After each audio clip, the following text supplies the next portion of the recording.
Good morning, everyone. My name is Sarah Bryan. We're going to call the City of Smithville Historic Preservation and Design Standards meeting to order. It is 9:02. Notice is hereby given pursuant to the Texas Open Meeting Act that the City of Smithville will conduct a Historic Preservation and Design Standards Committee meeting on Thursday, October 27th at 9 a.m. We do have a quorum. I'd like to note that both Caroline and Walter are absent today. And with that, we will go ahead and get started. I know we have a new member here with us today. And so Faith, if you want to just introduce yourself briefly. My name is Faith Franklin. I'm Smithville Heritage Society, and I was invited to join this group. And so we're here to get everything going in Smithville. So thank you for inviting me, and hope I can participate well. I think you will. And Faith actually submitted a historic marker for her house a few years ago. So she's familiar with this committee and the work that we do. So welcome, Faith. Excited to have you. We don't have any announcements today. So let's go ahead and take a look at the minutes that Jill sent out that our fill-in secretary took for us. Thank you, Miss Victoria. Does anyone had a chance to review those? Be happy to entertain a motion for approval. I move that we approve the minutes from the September 21st meeting. I'll second that. We moved that. I have a motion by Monica and a second by Nancy to approve the minutes from the September 21st meeting. All those in favor, please say aye. Aye. Okay, motion passes. Item number 5 is discussion and action on selecting a chair, a vice chair, and a secretary. April Daniels served as our vice chair previously, and I know Gina is here now, but I hear you don't want to be here forever. It's no offense to us, but No, okay. not at all. Just checking. And so, and Miss Carolyn has been our secretary, and I know she is still willing to serve, but Victoria is going to have a conversation with her offline about that. So, and if you guys want to replace me, that's fine too, but we need to at least appoint a vice chair today, if nothing else. So do we have any volunteers? Nancy, I would like Nancy to consider serving as vice chair. But you will never miss a meeting. Okay, I will try my best. I haven't done that for several years. I know, but you're very experienced. Yes. Yeah. With our longest standing member. But you're never going to miss it. Never going to miss a meeting. Y'all have that on record. But we do need a second. So I'd like to make a motion to nominate Nancy. Okay. And I will second. Sorry, Nancy. I will second that nomination motion. And Gina, second that. All those in favor of nominating Miss Nancy to serve as vice chair? Aye. Aye. Are there any recommendations for any changes on the chair and the secretary? No. Okay, perfect. Thank you. Motion passes. Number 6, discussion and action on the Beck COA for 200 Main Street. As you guys will remember, the Becks were here a few weeks ago and presented a multi-part COA. We did approve 2 pieces of that, and the city council approved those at their last meeting. And the Becks were very diligent and went back and did some more research on the other 2 items, which is the copper framing on the front exterior as well as the mirrors. And so I'm going to turn the floor over to Fred and or Lori and let you guys present and tell us what you found.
Chair for Walter, I'm yeah. already taking the minutes. Come on, Walter.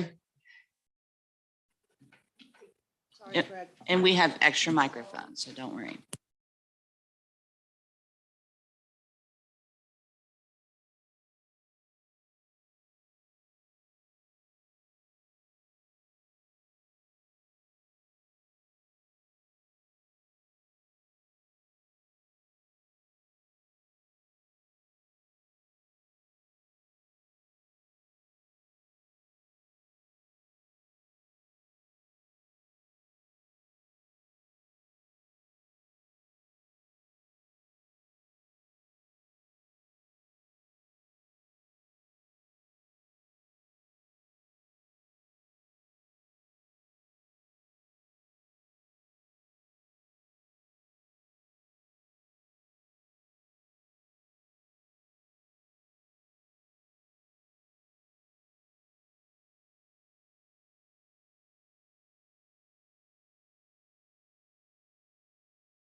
So to get back to the glass people, the Benswanger was willing to give us a bid on the glass itself, but not on the outside or putting it in. Anchor Ventana, they didn't get back, or they got back to us, but they didn't want to do it unless we fixed it. They said we needed square and plumb, and we need square and plumb. Which one of the other guys said, well, I don't know that it has to be square and plumb. We can make a giant piece of paper, a big, and have it cut to match the paper.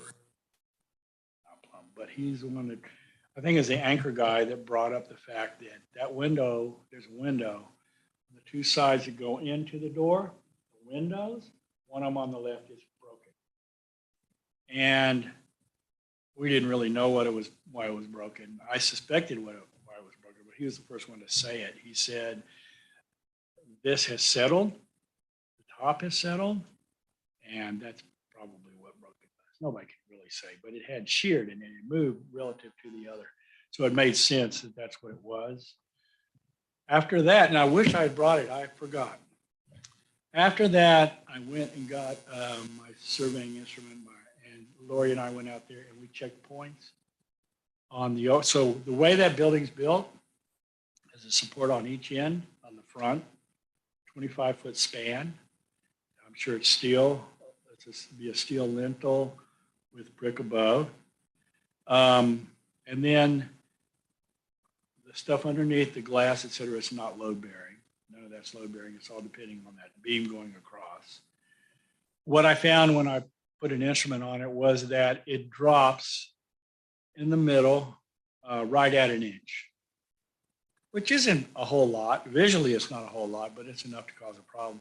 And then from the doorway to the beam, it also drops an inch. So it drops an inch in both directions. From the doorway is the one where it broke. So there's quite a bit of settlement there, which is not, to me, 1 inch over 100x years. This is not a shocking thing to me. I would expect it. But one of the things for it to stop it. That deformation is called creep. The deflection, and which is the definition of that is deformation under long-term loading. So concrete does it, steel does it, everything does it. Over time, it'll move a little bit. It doesn't mean that it's failing, and it doesn't mean that it's bad. It's just what it is. But what I would do is those two corners where it goes in, I would put a column there on each side. I would put a column there. And I noticed there are columns in if you look at Mosaic, they have 2 cast iron columns underneath that beam. Now they've been wrapped with tile. I don't know when that happened, but they're wrapped with tile now. But if you look at the top, you can see it. Very typical cast iron columns. It made sense. I wish they'd have done it at our building. So in the history, it says that it was like what does that mean? But I did find a reference to another building. What was the name of the building? It's there now. The Chancellor Building was built 5 years earlier for $3,500. In other words, almost twice the money. 5 years earlier, smaller building. So looking at this thing, that this building was utilitarian, big ass box. This is what we're gonna do. We're gonna get in here with our hardware store and our dry goods store. And it showed there's no ornamentation on the brick.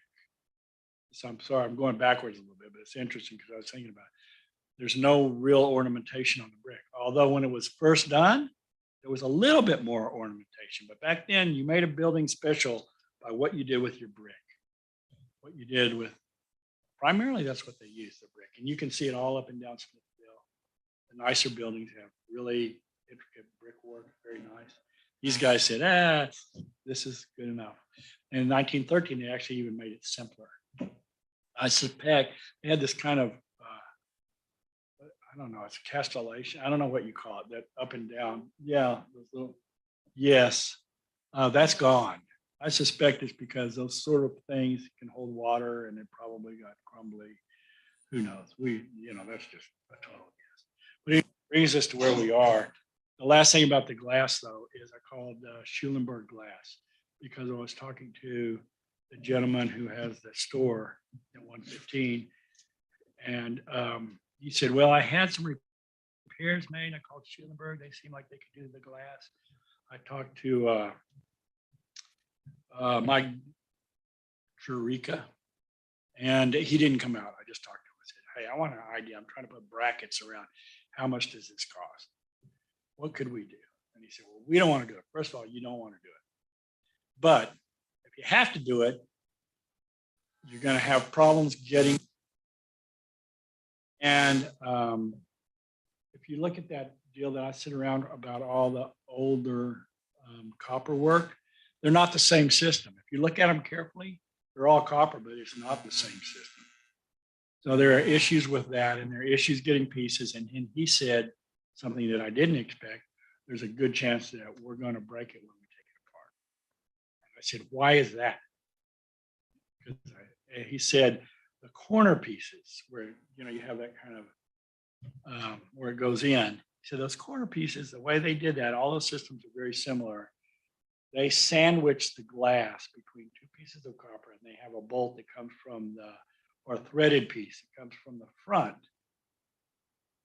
through to the back with a nut that they put on after they put the back piece on, and they screw that down. And what happens is freeze, and it's copper. It's not steel. And very often we cannot get those nuts off. When we try to take the nuts off, because that's the only way to take it apart, when we try to take the nuts off, it shears the little bolt. Can't do anything about it on assembly. So, no. Yeah, we've had this before. That sort of thing. And he wouldn't give me a bid. He said, well, find out if this is what you have to do. We try not to do it. The other guy said they wouldn't do it. But that's all I know about the glass. I think it's probably possible with enough time and money, which kind of brings me to where we are. We're starting a gallery here. A gallery, we've been told 20 times, we're retired, but we've been told 20 times a gallery is not a place to make money. We were told that by gallery owners. It's got to be something that you want to do and that you love. And I look around Smithville and I see all of these old buildings that are either vacant or in disrepair. They might be there, but they haven't been repaired in years and years. And I think to myself, who can repair these? What can you bring in here to Smithville that generates enough money to justify spending the kind of money it would take to fix this? Okay, we're already counting the building because it was an investment, and it wasn't actually Lori and I. Investment from the company that I'm partners in. In terms of the gallery, we're into this for between $50,000 and $100,000 already, and trying to figure out if that's ever going to pay off. Will it pay off when? And I see this additional big money, and I'm going, whoa. We probably are willing to put some of this money in, but we're probably not willing to do it now. And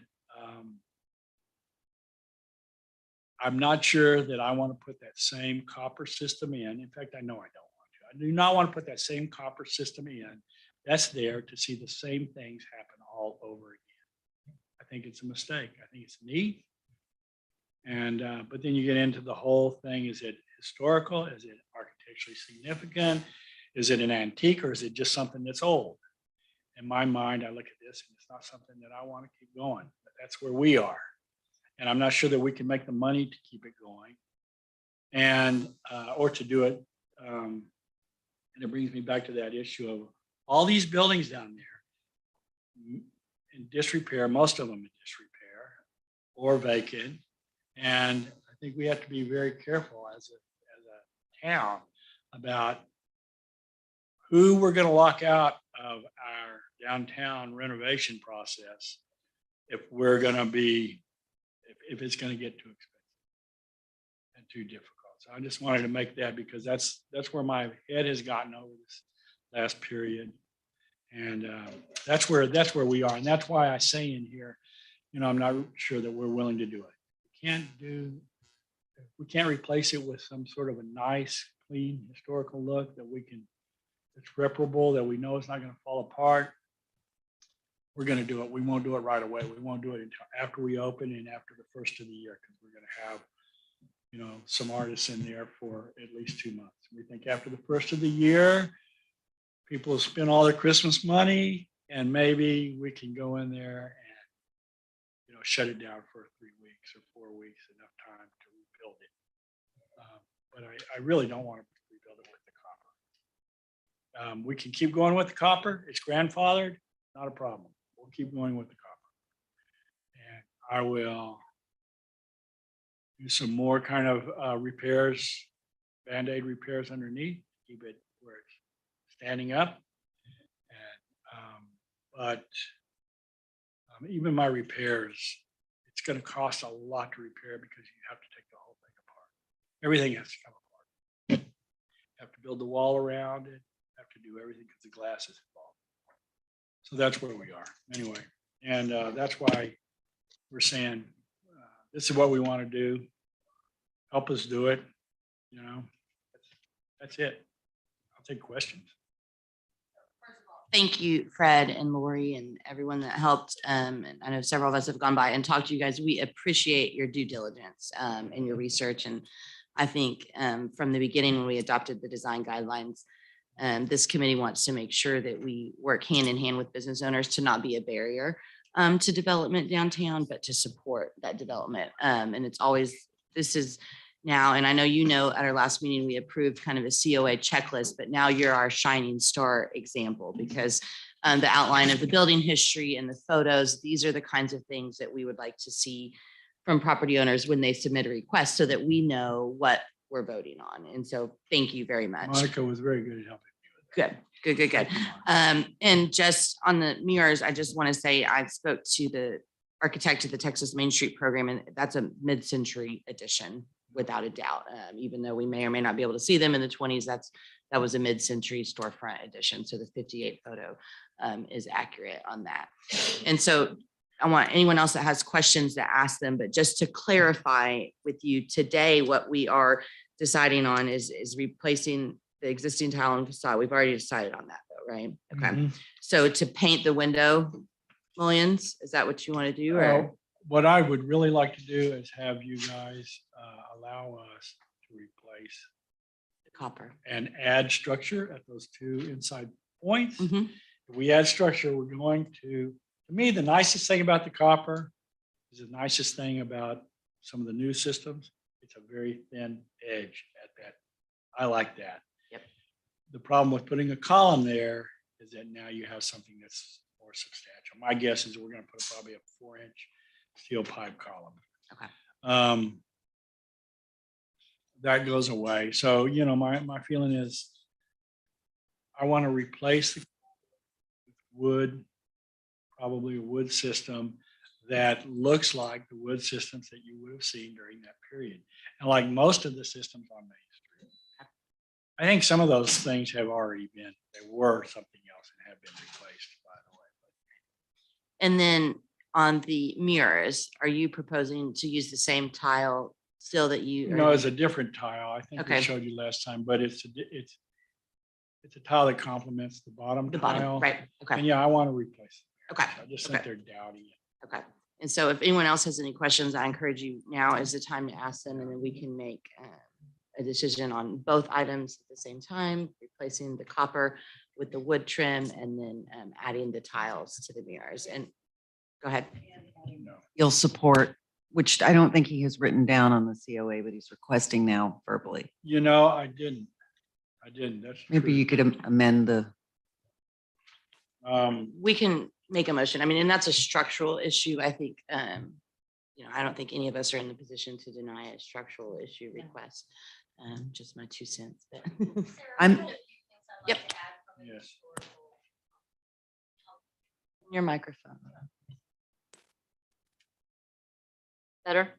Okay. So I want to add just a little bit more to what you've already presented. My colleague and I, David Harrington, we talk about Main Street quite often. And some of the things I would like to share with you, at some point in an effort to modernize Main Street, several of the merchants and owners of the buildings did all kinds of, they changed the facade totally. So you sharing this with us, as you know, it's not a great surprise because this was an effort. You can see through the wonderful handout you gave us, how if you look at every other building attached, you can see the additional changes as well. The other thing is you're right about the copper molding. My house is from 1900 and it's got those. And the only reason I haven't replaced everything is I want to keep it pristine. So I'm just very careful and delicate and I'm caulking everything left and right. Now, I know you had mentioned the architect for Main Street. Have you spoken with an architect for your project? No, Okay. not a historic, not Right. an architect that's a historic architect. Let me share a little more with you. We're in an effort right now to get the museum painted. And it took 6 or 7 months just to get 3 solid bids to paint the outside of the museum because of its historic significance. The reason for that is because there are several areas on the house where wood is going to have to be replaced. And they don't want to touch it, just like you've experienced. But these were regular contractors. So my thought is that in an effort to save money, give you a plan where an architect that you hire comes in, he's going to have the contractors. And he will tell you, okay, we can do X, Y, Z, because he's done this before, particularly if you, and I would recommend getting a specific historical preservation architect. And you can get a consultation to decide if you want to go the route. But I think instead of you struggling to try to figure out A, how will it be structurally supported, and how can I continue an aesthetic that I want to present in this gallery. So for me, I would just hire a historic architect out of Austin. When I got my house, which has a marker, it was unbalanced and it had to be leveled. It's a simple pier and beam, but the point is that he had the contractors. So I was able to select who I wanted to come out and fix the foundation. I think it's a good point. Those are good points. And I know some architects that are, deal mostly with historical issues. And my own background is I have a degree in structural engineering from the University of Texas. And I worked for a structural engineer in the past. I have a degree in architecture from the University of Texas. So I do understand these things and I know what you're talking about. I personally am not willing to spend the money on an architect to come in here to do basically what I already know what we need to do or what we could do or not do. I'm just saying, I'm being honest. Structurally, this is not an issue. It's just something to do. So I'm not concerned about that. In terms of the architecture, at some point, you're going to make a decision. He's going to make a decision. You're going to make a decision. Somebody's going to make a decision. Yes, this is worth keeping, or no, it's not worth keeping. That's what it comes down to. Yes, we can make this presentable in a way that's true to that era, or no, we can't. I think we can make it totally presentable in a way that reflects the other buildings of that era without using the copper. Because there was a lot of buildings that didn't have copper. My issue is with the copper and the good money after bad. That's really how I think about it. The other issue that I have with what you're saying, and it's, I think you're right. And I think if I had never done this before and I was a babe in the woods, I would say, yeah, that's a great idea. The other issue again is money. When people hire me, I charge them money. And when they hired me as a professional, I charge them money. And I expect people to, if I hire an architect that's, specifically very, very knowledgeable about historical issues with experience, it's going to cost me money. And so will, these other contractors. I wish you all the luck in the world with yours. But I know it hadn't been cheap. And I know it's not going to be cheap. No. We rebuilt our house over here on Gresham. It was about the same era. We think it's the original structure might have been 1989. It's like this structure. It was pieced together. This box, then that box got added, then that box got added. And you're always in that position. Which box do you want to say was the real box? Was it the first box or the middle box or the last box? Because so you keep what you think is best, which is what we did. We picked up kind of what most of us call it craftsman error. But anyway, that's my feeling about it. I don't want to do it. If I have to do it, I will, but I'd rather ask some of my buddies that actually might come in and say, hey, Fred, here you go. My other question on that would be, Sarah, are they going to be able to pull the permits before he gets in any farther in? Is there going to be a problem with the city allowing the permits for whatever he decides he wants to do at this point? No, this body does not have any regulatory control over the permit process, but so we make a recommendation to city council at their next meeting that these COAs would be approved, and then he can go and apply for the permits. Is that right, Tracy? Yeah.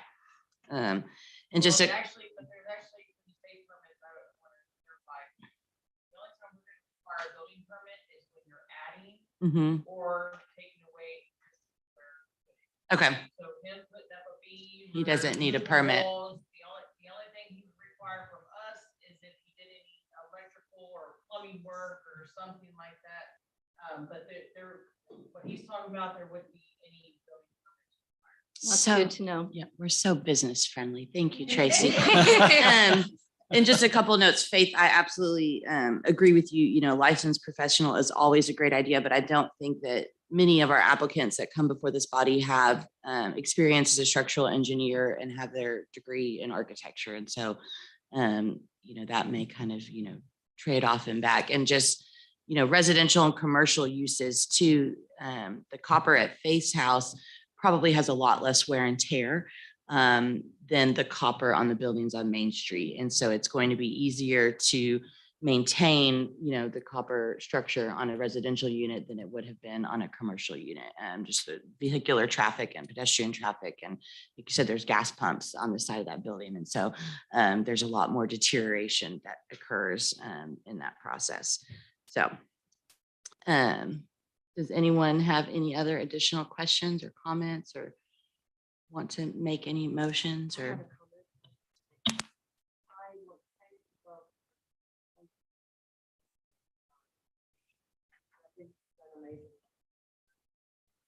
I don't think there's anything else that we can do. I've got it in the building, I know how that is, so I would recommend it.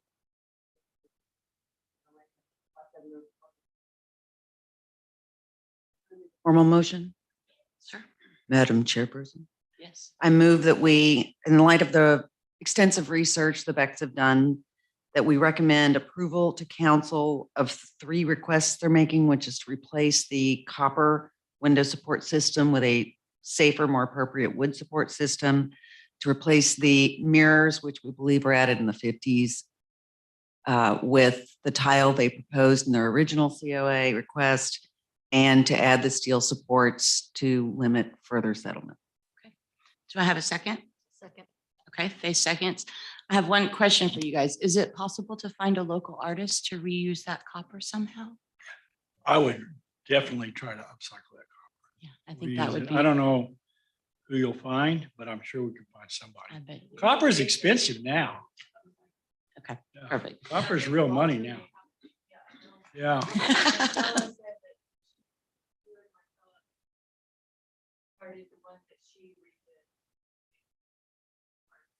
She can't remember who she gave those. I don't have. We will find, Okay. maybe it will become a public Absolutely. I think there's a way to use that. Okay, so I have a motion in a second. All those in favor? Aye. All right, motion passes unanimously. Excellent. Thank you guys so Thank much you. for all your work. And I hear you'll be coming back again later in the spring for the facade on the Second Street. You're not ready to talk Yeah, about that for the publicly? painting, you want to see about Okay. painting. Okay. And I'll say this, I appreciate y'all doing that. We appreciate it.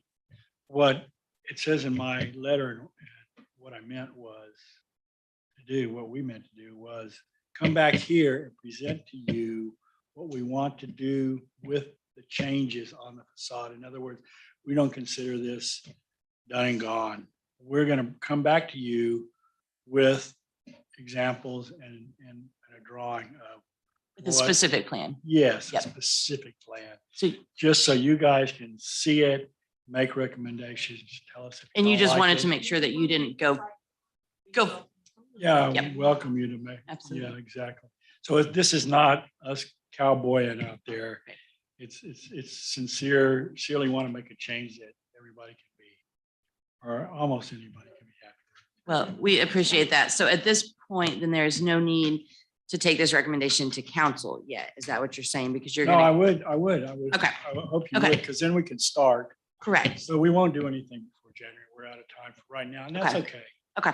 But what I'm saying is that before we do it, you've approved it, but before we do it, we'll come back here and make a presentation. Show you. Okay, Yes. perfect. I just wanted to make a comment that, again, like the other folks have, thank you for all your due diligence, because this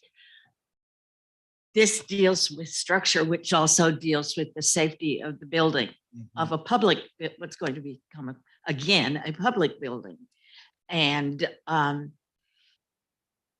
you don't know until you really get into it, what's there and what's not. No, And you you've don't. had to experience that, as have we. Yes. I think now all of us will know that it's a possibility that just about every one of the buildings on downtown Maine has similar problems that we'll have to deal with. But thank you for also making it a safe building. Thank you. Okay, we're gonna try. We'll do it. We're liable. All right, Can- thank you. Thank Can you we both. use your submission and give it to future applicants as an example of how to do it right? Of course, I can tell them to talk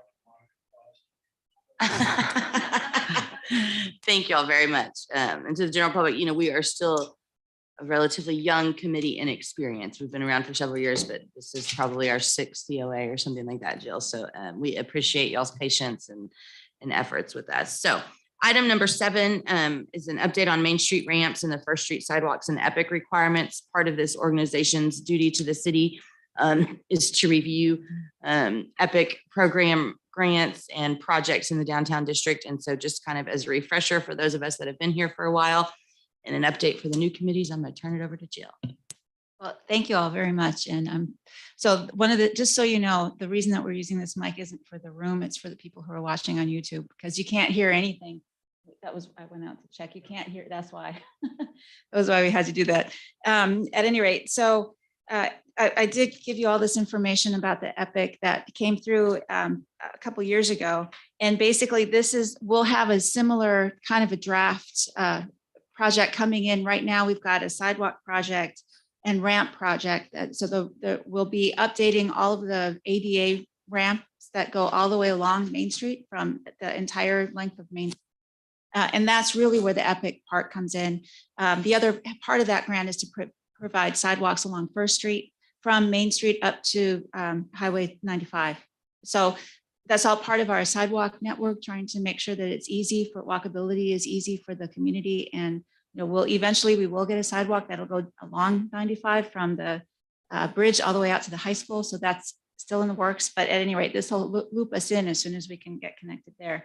So basically what the EPIC program is through TxDOT is that they request that we have some community people there just to make sure that when their contractors are there to do any kind of work connected or close or touches a historic building, that the contractor is doing it the right way, that they're not, doing anything to destroy the fabric of the historic building.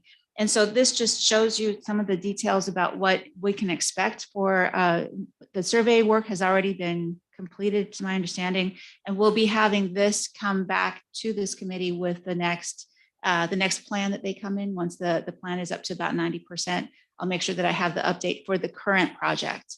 But I imagine this will mostly be just for email information. You don't have to meet about it, but really what it is, it's eyes on the street.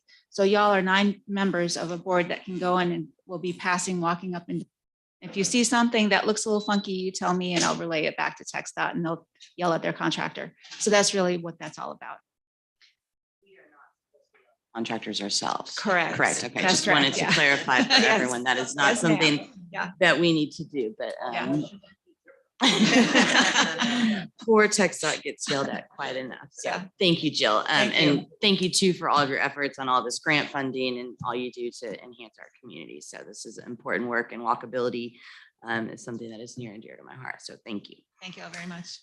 Okay. Item number 8 is discussion and potential action on historic preservation awareness in the historic district. Andy is down at Old World Cafe having coffee this morning, but at our meeting in this spring, he created an informational sheet, which was in your packet last time, that talks about what this committee does and what is a COA. And now that we are getting policies in place that outline what our expectations are, we need to work to communicate with the Central Business District who we are, and that they need to come and see us when they are doing work on their building. And so we don't have a plan to do that. Obviously, there's many different ways, boots on the street, social media engagement. I know the chamber has been generous enough in the past to let us put stuff in their newsletter or to speak at one of their mixers. But what I would like to do is kind of create an official plan of some sort to get the word out and to make sure that it stays out. This is an ongoing cycle of communication, two-way communication that has to be done because building ownership does change. And so I would like to kind of create a subcommittee, I guess, to work on that plan. And so I don't know if I have any volunteers from the dais that would like to work with me and whoever else to kind of create a plan of how we communicate the need for what we do. Well, Faith, I have you, I would love to have you and I welcome you, but I am also going to make sure you are appointed to the committee we're going to talk about in number 9. So just as an FYI, if you're willing to serve on both, that's fine. And I would love that. Okay. I mean, the more the merrier, but I don't want you to get overwhelmed. So I hear everybody's talking. Okay. Because you're downtown. Perfect. Yep. Victoria and Monica. Okay. Perfect. And Faith will probably pull you in at some point to talk about how the Heritage Society plays into that as well. Okay.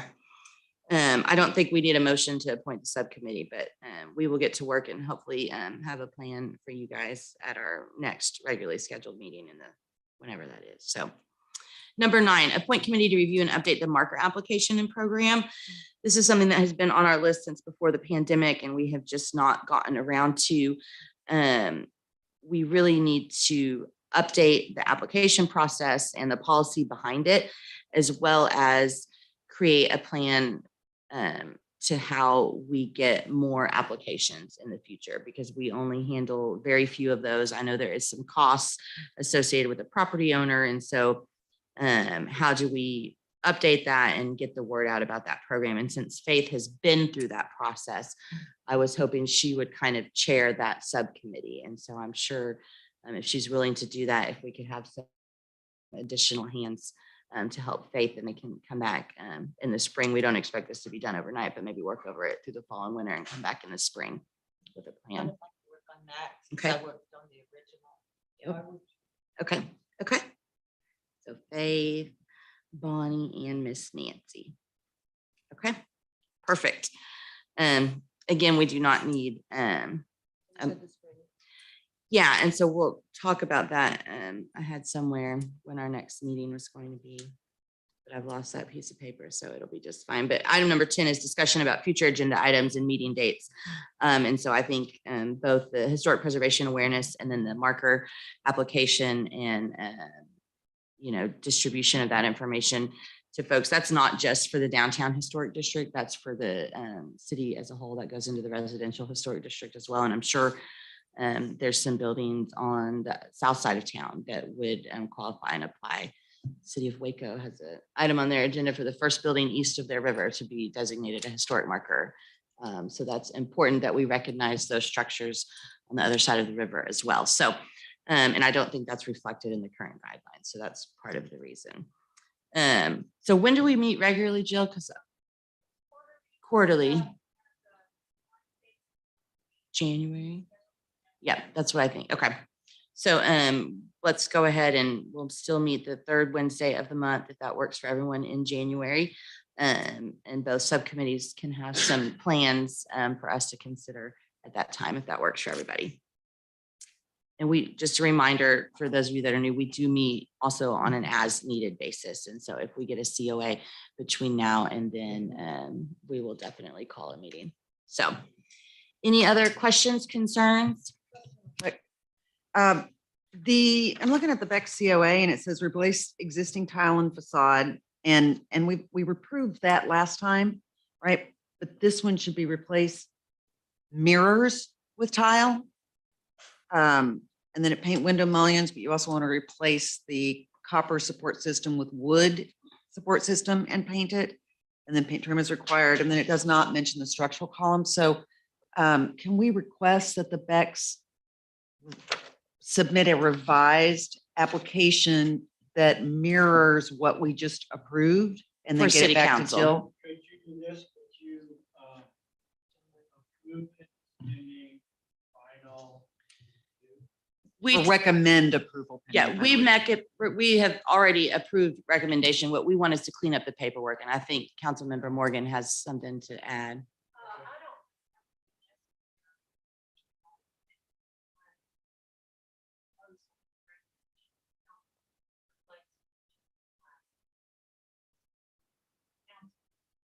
Well, Tom Etheridge was quite the stickler at the last meeting about what was and was not on their original COA and that it hadn't been separated into two.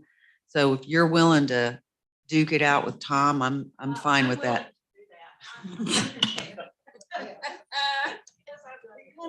You're being a liar, so. Was that this be done going forward? If there are multiple issues. Right. Yep.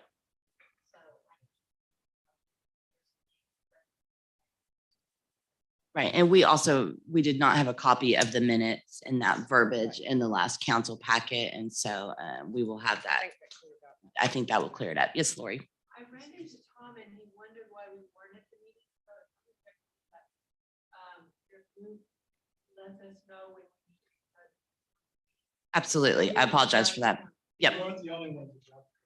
Yeah. Well, and I I recommend the next council meeting. in November 14th. Always,